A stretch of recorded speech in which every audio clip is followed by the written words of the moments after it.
Alright, in this video we're actually going to finally jump in and start writing some code. So that should be lots of fun. Let's I'm first... looking forward to it. Actually, you know what? I'm lying, actually. Let's take one more step back. Just one, just a really tiny one. I All right. promise we'll write some code very shortly here. Okay. I just want to show you guys what's going to happen if I try to run this application. And then I was thinking, wait a sec, I never really showed anyone how to run the application. That is true. We should do that. Yeah. Okay, there's going to be two ways that you can do that. Well, there's actually quite a few ways. If I right-click on Simple Blog, the project, not the solution, and I scroll all the way down to Properties, I'll see here under Web the different choices I have for web servers. Now, in order to host the application for development purposes, we need an actual web server, right? We need a web server so we can actually see the site, Yeah. so we know what we're doing. And we'll see down here under servers, we have a bunch of different options. We have use the Visual Studio Development Server. We have use local IIS web server. We have use IIS Express. And we have use custom web server. We're going to be using IIS Express. IIS Express is a web server that functions almost exactly like IIS. Remember, IIS is the web server that we're going to be deploying to. It's the production web server. IIS Express is a development version of that web server that gives us all of the features and functionality of IIS, but packaged in a more developer-friendly way. Okay. We could use an actual IIS web server, which I have one on my local machine, which I could use, but we're not going to. But we would do that by unchecking this checkbox. We can also use the Visual Studio Development Server. This is a legacy component. IIS Express was introduced in the last couple of years. Before that, we only had the Visual Studio Development Server, which really, really, really sucked. Okay. Okay, So so let's not use that if we can help it. yeah. So instead, we're going to be using IIS Express. Okay, so we're going to use IIS Express. So how do we launch IIS Express? Well, there's two ways to do that. I'm going to close out our projects, our project properties, and I'm going to go up here to debug. We have two options of running our project: start with debugging and start without debugging. The way that we are going to be working mostly with this application is to start without debugging, or Control F5. That will launch the web server in the background and still allow us to edit code and recompile our project while the web server is still running, which is nice. If we start debugging, however, we'll get the normal Visual Studio debugging experience attached to our web server. We don't really want that because then we'll have to stop debugging when we need to make modifications, and we'll have to start it back up again, and it'll be a mess. Okay. So what I'm going to do is I'm going to hit start without debugging. From this point on, when I say start the website, I mean I'm hitting Control F5. If I say debug the website, I mean I'm hitting F5. Got it. Okay, so start without debugging. What that's going to do is it is going to do two things. First of all, it launched a Chrome window, pointed to localhost at 64292, just a random port that it decided to listen on. We'll see we get an error. We'll talk about why we're getting an error in a moment, but that's expected. The next thing that happens is IIS Express launches. We see it down here on our taskbar, or our status area, I think it's called. If we click on it, right-click on it, sorry, we'll see all of the sites that are running on this web server. We see that Simple Blog 1 is indeed running, and this is its location. Gotcha.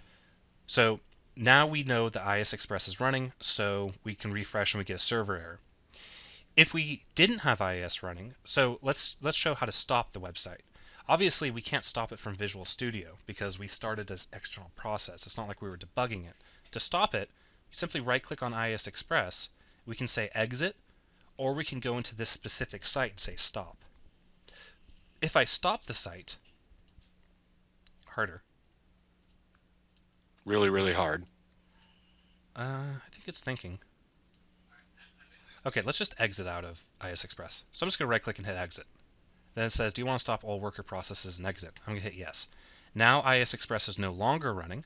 If we go back to our Chrome window and hit refresh, we no longer get a server error. Instead, we get a browser error saying that it couldn't even connect to anything. That's because there's nothing to connect to at this point. So I'm going to go back into Visual Studio and I'm going to hit Control F5. And now our web server is back running. It's running our web application and we're getting a 404. Which we expected to get. Exactly. We don't actually have any code inside of our project that would make it be anything other than a 404. Yeah. So that's IIS Express. I'm going to leave that up running continuously throughout this project. And if it ever stops, all you got to do is go into Visual Studio and hit Control F5. All right, way to go. I like it. Okay, so let's talk about one of the most fundamentally important aspects of ASP.NET MVC. And that is routing. Unlike PHP or web forms, well, web forms now support routing because they took routing from ASP.NET MVC and moved it into ASP.NET and then exposed it to ASP.NET web forms. But typically, web forms in the past didn't have any routing. PHP doesn't have any routing. Cold Fusion won't have any routing unless you build it into it. With ASP.NET MVC, routing comes as a part of the framework. It's actually a part of ASP.NET itself now. And what routing means is it's the way to describe to the web server what path goes to what controller. Remember that diagram I had open that I'm really hating myself for closing? Yeah, the ASP.NET MVC up at the top, that you had the arrow down to the controller, the routing's going to be somewhere along that arrow. Exactly.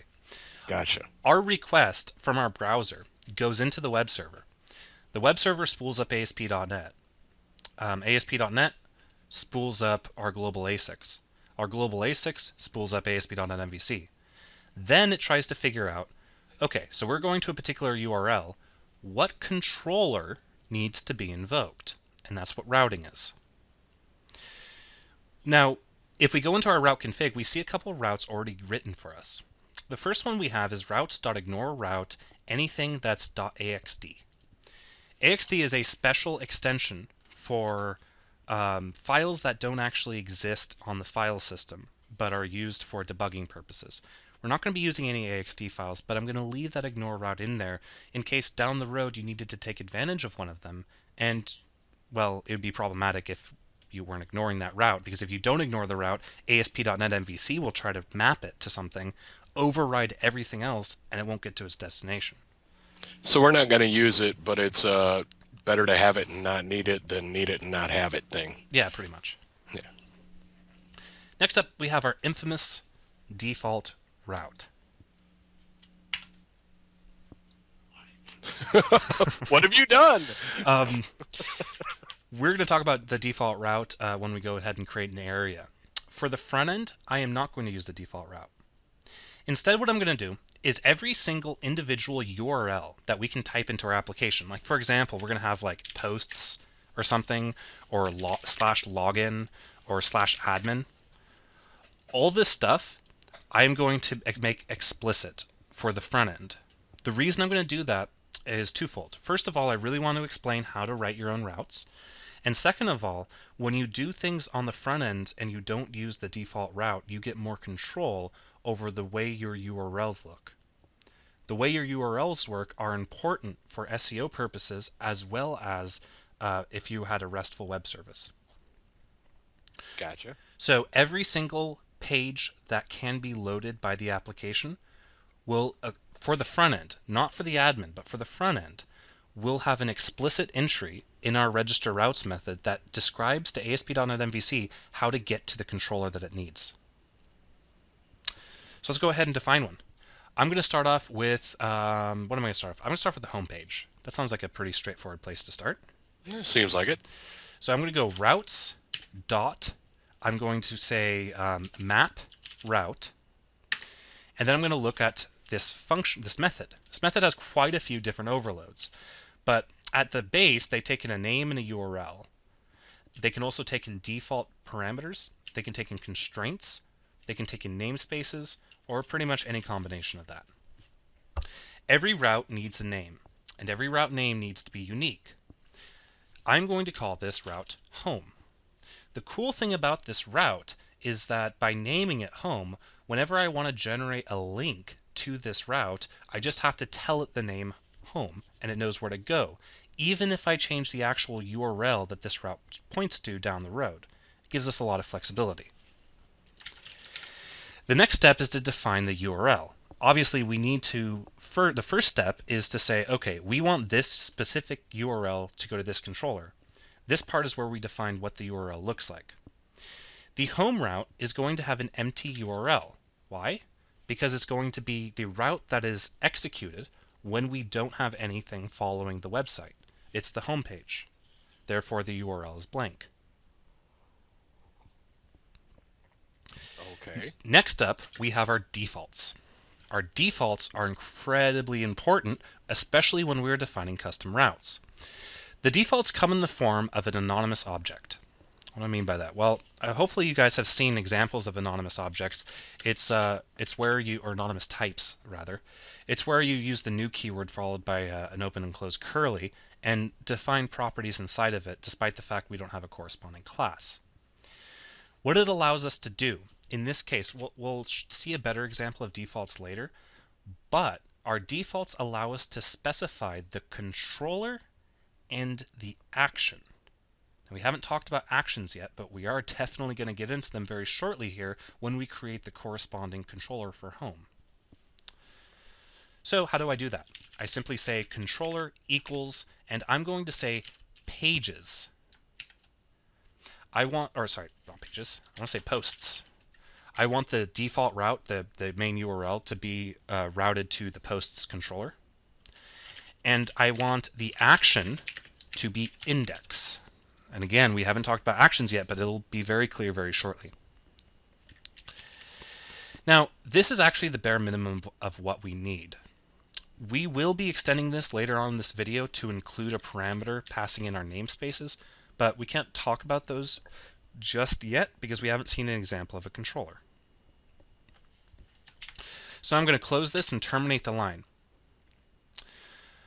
Okay, so here's something really important to understand about ASP.NET MVC, and something that will really frustrate everyone who is watching this video who hasn't used it before. And I'm sorry to say this is just how it is. It actually does make sense if you think about it. The changes I just wrote in code are not going to take effect on the website. That's because ASP.NET MVC is compiled. It's actually compiled into DLLs that are located in the bin folder of our project. As you see, there's a simple blog.dll.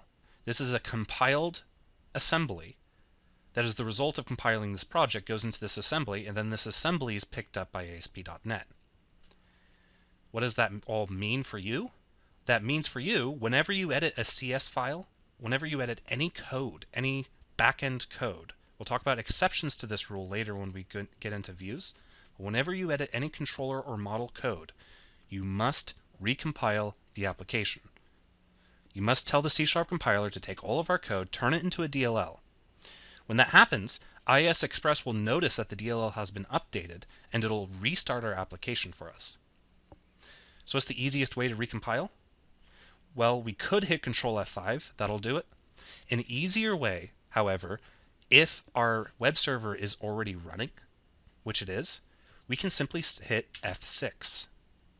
By hitting F6, and I'll show you the menu button for that if you're more of a menu guy, you go up to Build, and you say Build Solution. That is F6.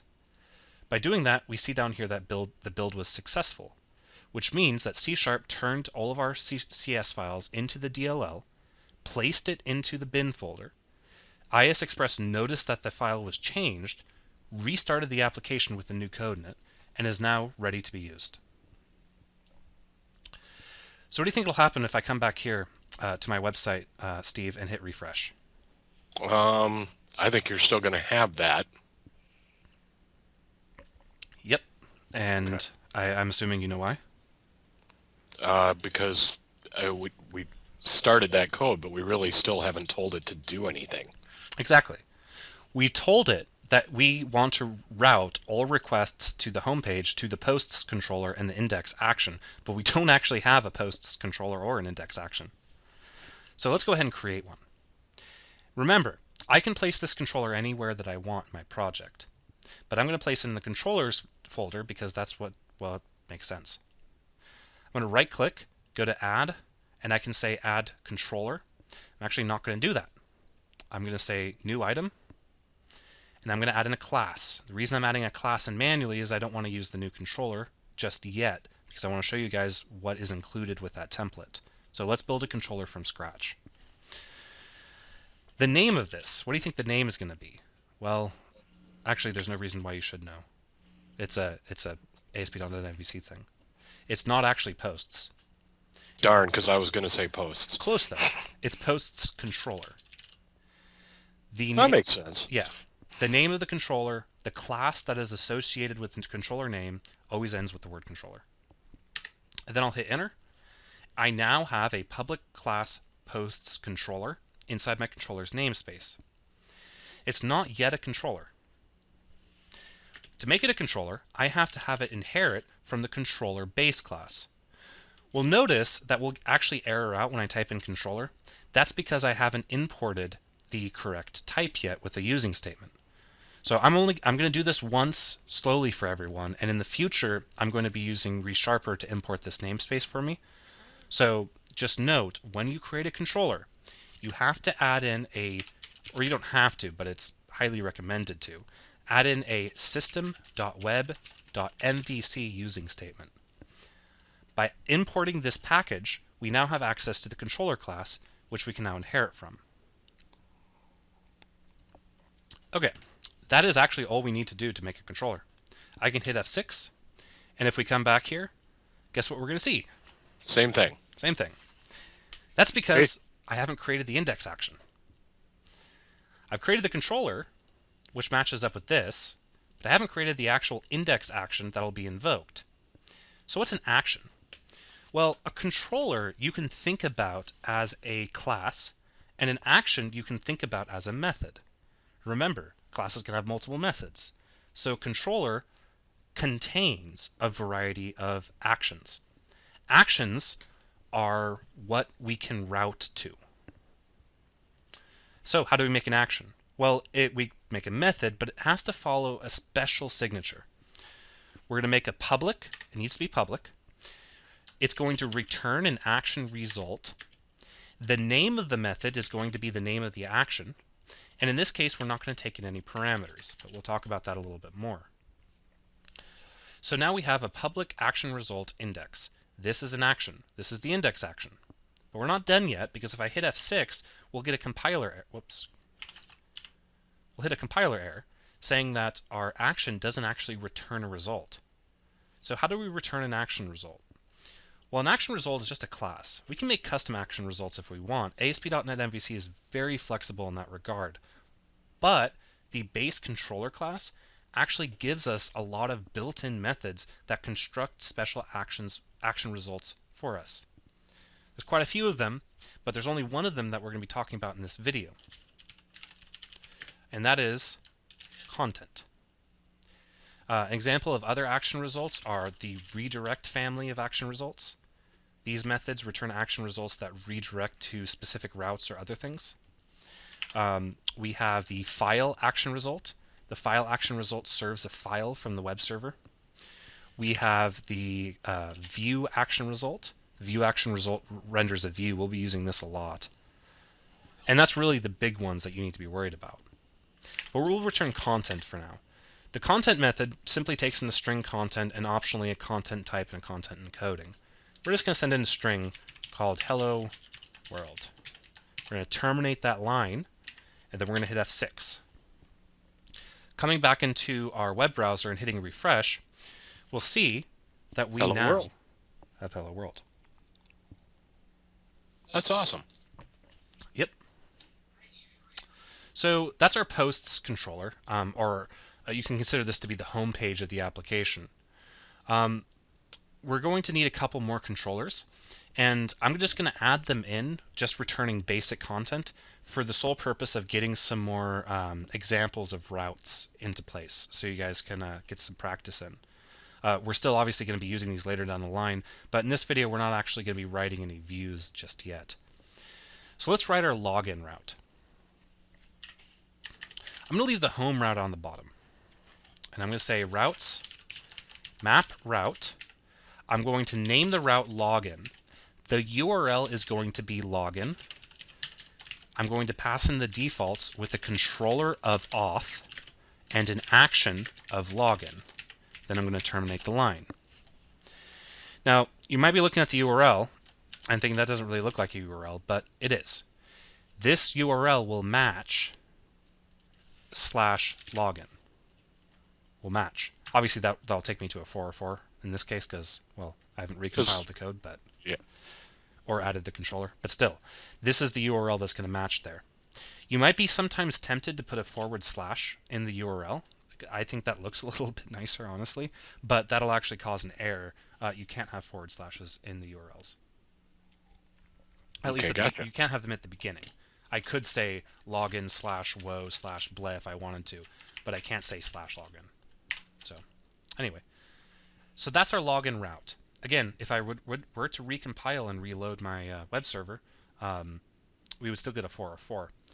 So let's create a controller. This time I'm going to right-click controllers, say add, and I'm going to say controller. Then I'm going to type in auth. So we're creating an auth controller. For the scaffolding, I'm going to say empty MVC controller. Alternatively, I could create API controllers for Web API, or I can make a controller with a bunch of stubs for reading and writing data. I'm never going to use any of these in this particular video. Instead, I'm going to always use the empty MVC controller. Then I'm going to hit add. What do we get? We get exactly what we did with the posts controller, as in we get a class that inherits from controller, we get our using statement up here, and we get one action called index automatically put into our class with a return of view. I'm going to delete that since we don't want this action. We want the login action. So I'm going to say public. I'm going to use Resharper shortcut here. I'm going to type in capital AR space.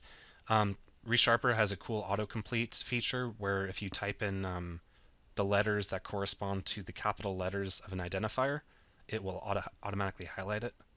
So we see action result is already highlighted because I typed in AR. It's really nice. That's very nice, yeah. And I use it quite frequently. So if you ever see me like quickly hammer out action result, that's because I just type in AR space. I've been using ASP.NET MVC since 2009. You can't imagine how many action results I've typed in since then. Okay, so the name of our action is login, and again, it has to return something. We're going to return content. Now I'm going to hit F6 to reload our application. Come back over here, refresh. We now have a login action. So, how are you feeling so far, Steve? Not too bad. I mean, except for me not actually knowing C#. I'm following the logic of why you're doing what you're doing. Yeah. Okay. Let's go ahead and create an area. So what's an area? You think of an area like a namespace. It's a way to, well, group its own collection of views, controllers, and potentially models as well. It's a way to group it both on the file system and in the URL. So if I right-click Simple Blog, I can go to Add, and I can say Area. So remember, right-click the project, Add Area. Then we get an area name. The name of our area is going to be Admin, because this is going to contain all the controllers that we use to add posts, modify posts, and add users. So I'm going to add this area, and what do I get? Well, a couple things happened.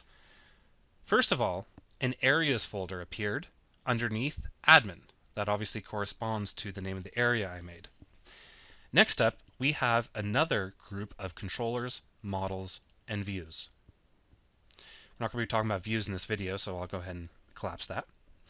Finally, we have an area admin registration.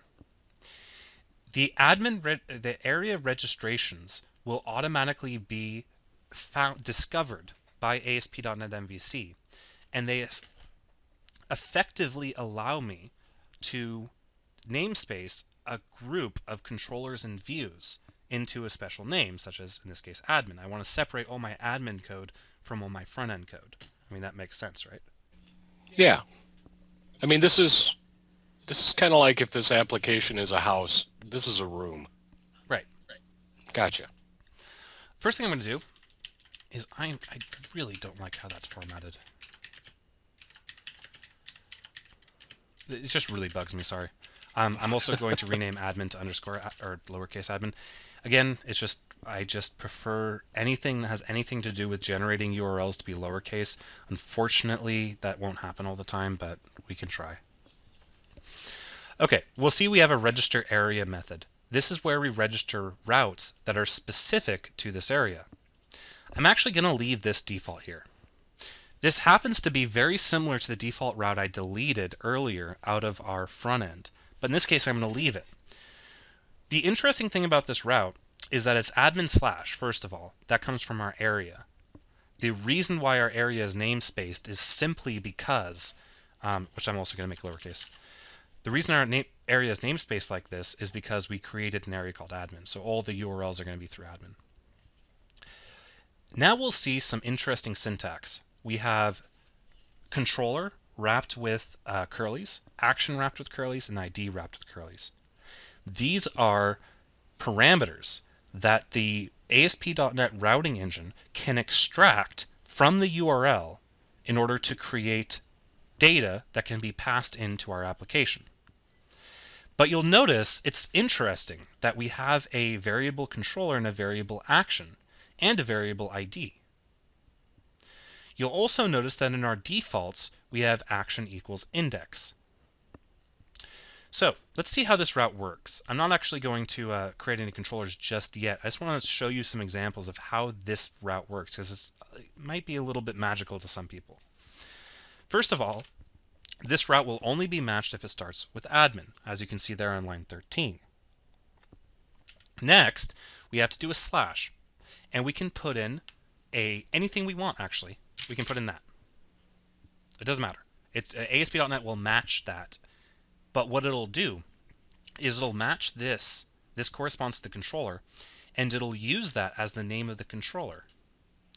So in reality, the default route is a convenience because it allows me to not have to manually specify the routes to every single controller in action.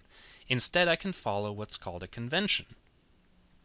So the convention in this case is I can say if I wanted to go to the new action on the posts controller, I can simply do admin posts new. How does that work? Well, we have the admin, which is required, again on line 13. Our controller is pulled out of the second thing divided by slashes, which is going to be the posts controller, so that's what it's going to become, without even specifying it in the defaults.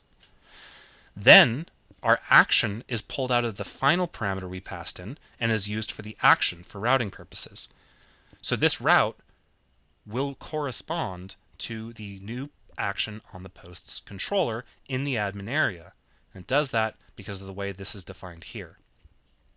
What do you think action controller pair would happen if I went to admin posts? I don't know. Is it going to not do anything? It will do something. For a route to work, it needs a controller and an action. But you'll notice I didn't supply an action here in this route through the route pattern. However, the route defaults specify that action equals index. So it'll default to index. Right. So admin posts will default to the index action on the posts controller. Next up, we have ID. ID is just an arbitrary anything, really. So if I said admin posts edit /43, that doesn't have any impact on the way that this route is routed, but it's a parameter that I can pick up from the action. We'll see an example of that later. Okay, so we have admin, but again, it's going to be 404ing because we don't have any corresponding controllers. So let's actually go ahead and create a posts controller on the admin area. Now, this is going to be a little bit fun. Actually, no. Let's start off with users controller.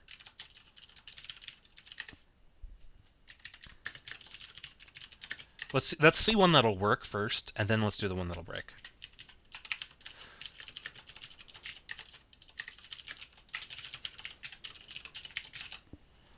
Okay, so I made basically I created a new class called users controller. I added a public action result index method to it that returns the content of users. That now means I can go to admin, users, and I get users. Alternatively, what's the other way I can access this action, you think, Steve? Okay. Wow, man, you're burying my brain. Stop laughing at me. Let's see. Return content action result index. I want to get to the I index have no action. idea. There's two ways to get to it. The first way is taking advantage of the default. The second way is being explicit and saying /index. Wow, I was really trying to overthink that. Yeah, that's that. You set me up. Apparently, I'm really good at that.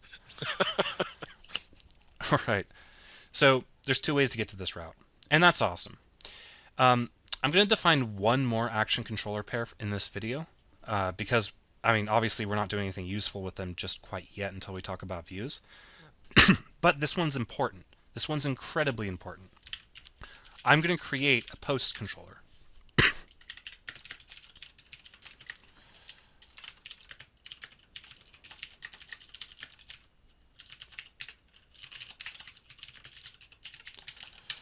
We have a problem. So I created a post controller. Again, it's just a class that inherits from controller in my controller's namespace, and it has a public action result index method. But we have a very, very, very big problem. We'll see an example of that very, very, very big problem if we try to go to our home page.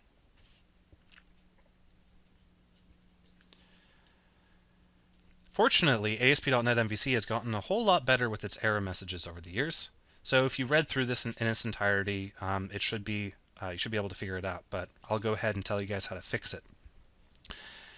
The problem is that you do not think of controllers as having to exist in a particular folder.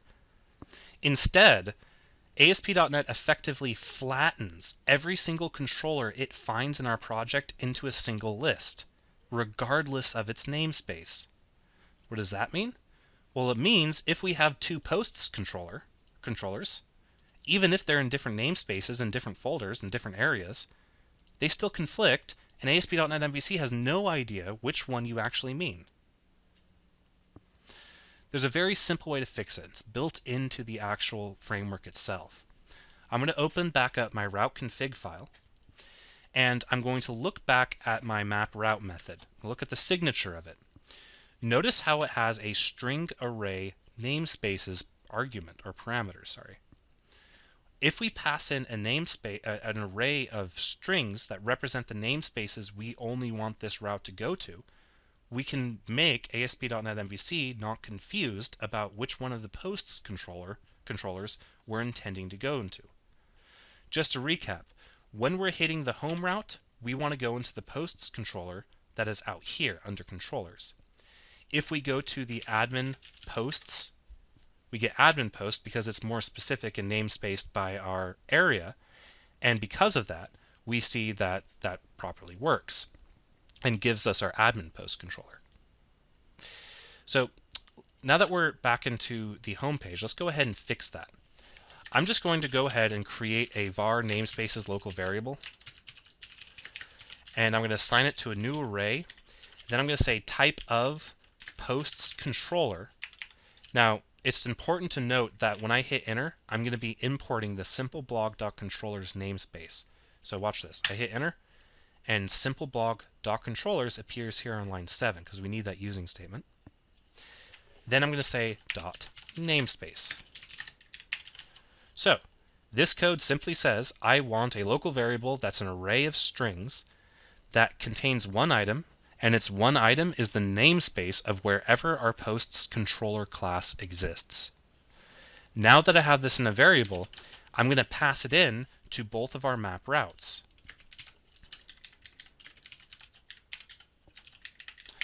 This way, these routes are namespaced specifically to this folder.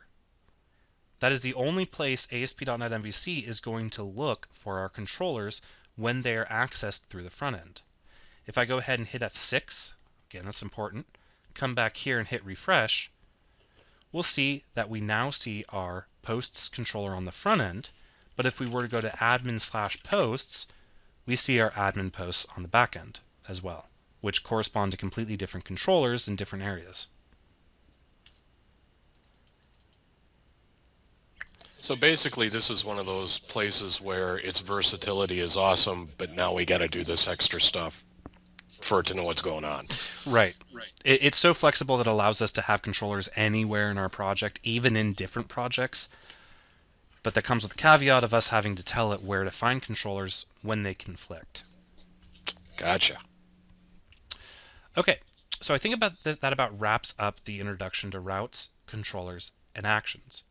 The last thing that I'm going to do in this video is I'm going to jump over here to source tree, go into my file status, and look at all the files that I added and edited. Notice how we have our route config that I modified. We have our simpleblog.cs proj. This was modified because we added files. And we also have our new controllers. And a new web config that was plopped into our areas admin views. I'm going to go ahead and commit all of these by going to somewhere. There it is. Control-Shift-C. I think I'm just going to use that from now on. And then I'm going to say added basic routes and controllers and the admin area. Hit commit. I forgot to stage everything. We got to stage them first, don't we? Yeah. Okay. There. I staged everything, and now I'm committing them. And now it's committed. I can verify it's committed by going to log history and seeing our commit right there. So again, if I wanted to see what our route config looked like before all of this, I can go back to initial commit and see that information right there. And there's our default route that I nuked.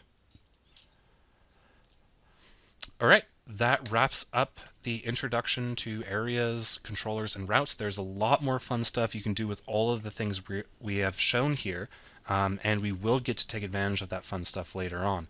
But unfortunately, you need a really basic understanding in order to continue, which is why we had this video. Well, let's get on to the next one because my brain's not entirely broken yet. Awesome.